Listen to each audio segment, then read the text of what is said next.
Welcome, welcome, welcome to lesson 17.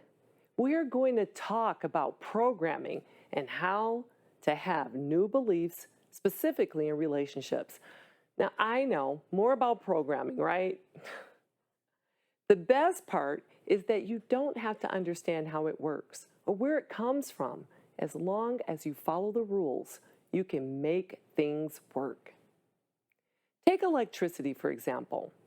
You don't have to know how it works, but you can use it by simply plugging your mobile phone charger in and switching it on. Electricity flows into your phone and you are charging it in an instant. The same could happen to your love relationship. You don't really have to understand how attraction works as long as you follow the right path. You can attract the perfect partner in your life. Even if you've been married before, imagine what it might feel like after 20 years or 30 years to have your mate in pursuit of you, or you in pursuit of him or her. And the way that we can do this is through our subconscious mind.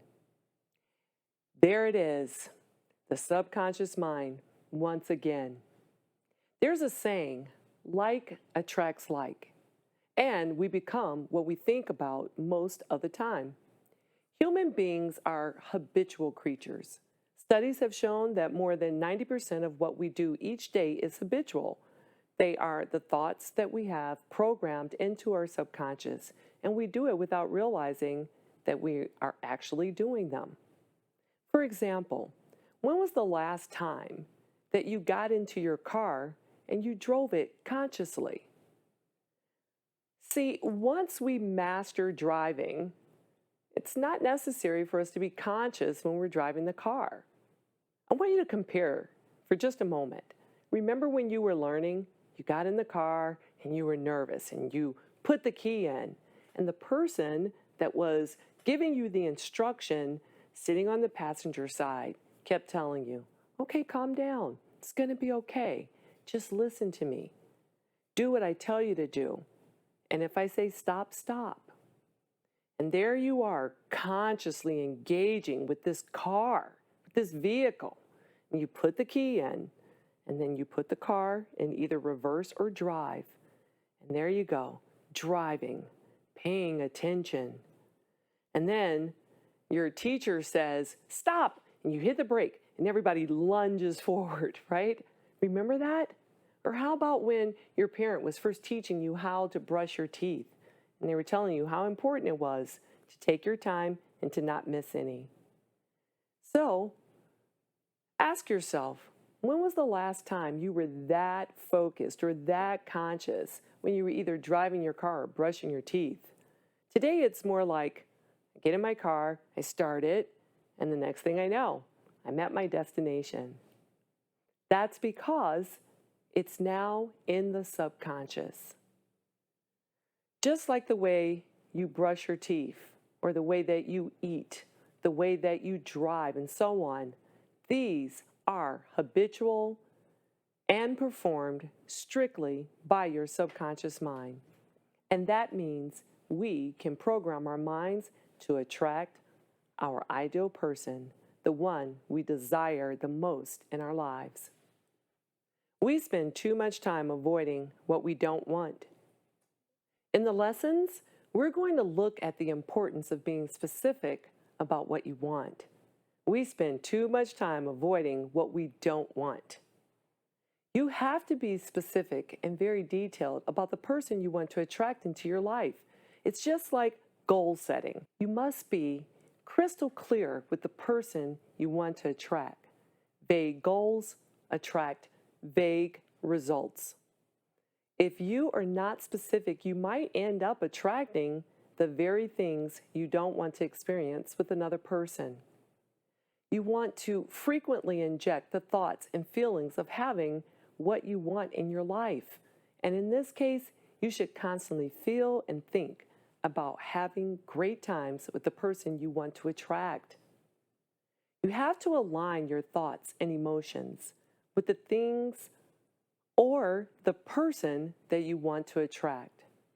Your thoughts and feelings are displayed in your ways of being and acting. It's your attitude. So begin practicing how you manage your emotions by managing your responses to situations like having a flat tire or running late while in traffic. This will help you with new programming. I like to call it programming push ups. We'll talk more about this in Chapter 18. For now, you want to focus your attention on your triggers and how to bring calmness to yourself so you bring the very best of yourself forward and attract your best life now. So, I'm going to give you a little tip about how I began to train myself so that I responded to situations, not reacted to situations. I'll never forget, it was the day I had a flat tire. Now, I had had flat tires before, but this could not have happened at the most inconvenient time. And initially, when I came out, I saw the flat tire and I was just enraged. You see, I had a very important client to meet with, and this was contract renewal day. I did not want to be late. And I remember looking at the tire and just feeling like nobody was there to help me, sinking deeper instantly into some sort of victim mindset. And then I had this thought: who in life promised that you wouldn't have a day like this? And I remember standing there knowing that I didn't have time to wait for my auto service to come or do anything about it. My husband was already at his office. And you know what I did? I called for transportation, got there in plenty of time, went into my meeting, and the client re-signed. That's the kind of outcome we can look forward to when we stay calm in our relationships, when we train ourselves to think first, to breathe before we let anything out. So, I want you to begin practicing right now. I want you to look at your life and make a list of the things in the last week or so that you already notice yourself reacting to. And then create a new way of engaging with that circumstance or with that individual. Right now, begin to program yourself. I promise you, it'll lead to an extraordinary life. Thank you once again, and I look forward to seeing you in our next video. Bye for now.